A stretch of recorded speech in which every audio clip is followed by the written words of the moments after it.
Mari belajar dari Italia. Apa yang sebenarnya terjadi di Italia? Apa yang bisa kita jadikan contoh agar tidak terjadi di Indonesia?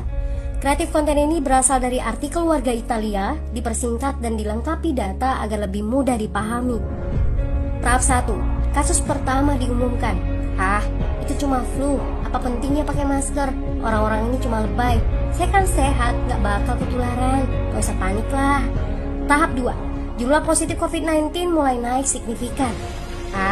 Cuma beberapa yang kena. Yang meninggal pun hanya orang-orang tua saja yang memang udah punya penyakit. Hidup seperti biasa aja lah. Pacaran, nongkrong bareng temen, jalan-jalan ke mall, tetap lanjut. Tahap ketiga. Jumlah kasus meningkat dengan cepat, berlipat ganda dalam 1 hari. Tingkat kematian pun bertambah. 7 Maret, lebih dari 5.000 kasus positif COVID-19. Zona merah diberlakukan di Italia. Wilayah yang dikarantina hampir 25% dari luas Italia. Sekolah dan universitas tutup, tapi tempat kerja, bar, dan restoran masih buka. Sementara itu, 75% wilayah lain masih menganggap enteng COVID-19. Anjuran mencuci tangan ada di mana-mana, tapi sekadar anjuran dan tak banyak yang melakukan. Tahap 4. Jumlah kasus meningkat pesat.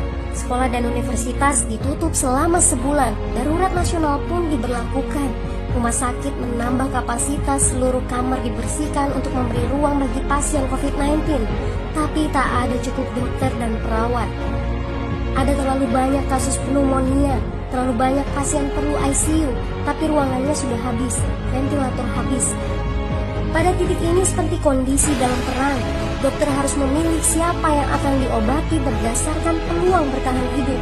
Itu berarti pasien lanjut usia dan punya penyakit bawaan seperti hipertensi, diabetes, stroke tidak masuk prioritas karena tidak ada lagi ruang. Sistem layanan kesehatan seketika runtuh. Tahap 5. 9 Maret mencapai lebih dari 9.000 kasus. Seluruh kota Italia lockdown. Orang-orang bisa pergi hanya untuk keperluan darurat dan dalam pengawasan ketat. Semua bisnis masih dibuka karena jika tidak, ekonomi akan runtuh. Itu kebijakan pemerintah. Mulai ada ketakutan, orang-orang mulai memakai masker dan sarung tangan. Tapi tetap saja, ada anak-anak yang merasa jagoan, masih ingin uji nyali. Pergi ke restoran rame-rame, hangout bareng, minum-minum dan lain sebagainya. Tahap 6. 2 hari kemudian pemerintah Italia berubah pikiran. Semua bisnis harus tutup, bar, restoran, pusat perbelanjaan, semua jenis toko, kecuali supermarket dan apotek. Penyebabnya, karena dalam sehari yang positif bertambah lebih dari 2.000 kasus. Penduduk yang mau keluar rumah harus mendapat surat izin. Surat izin ini didapatkan dari pos pemeriksaan polisi yang disebar di berbagai lingkungan. Yang melanggar bisa kena denda 3,3 juta rupiah. Bagi pasien positif yang tidak mau mengkarantina diri, bakal dituntut dengan pasal pembunuhan, hukuman 1-12 tahun penjara. 21 Maret jumlah korban meninggal di Italia terus meningkat melampaui Cina.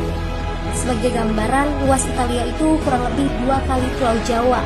Penduduknya lebih dari 60 juta jiwa. Lalu apa yang harus kita pelajari dari Italia? Yuk, mulai dari diri sendiri, mulai dari di rumah aja.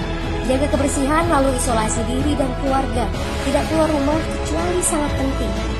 Ini saatnya memulai solidaritas. Yang mampu harus mulai membantu yang tidak mampu. Ini adalah bentuk usaha dan doa kita semua. Semoga badai corona ini segera berlalu. Mari memulai kekompakan dengan membagikan informasi ini. Di rumah aja, mari belajar dari Italia.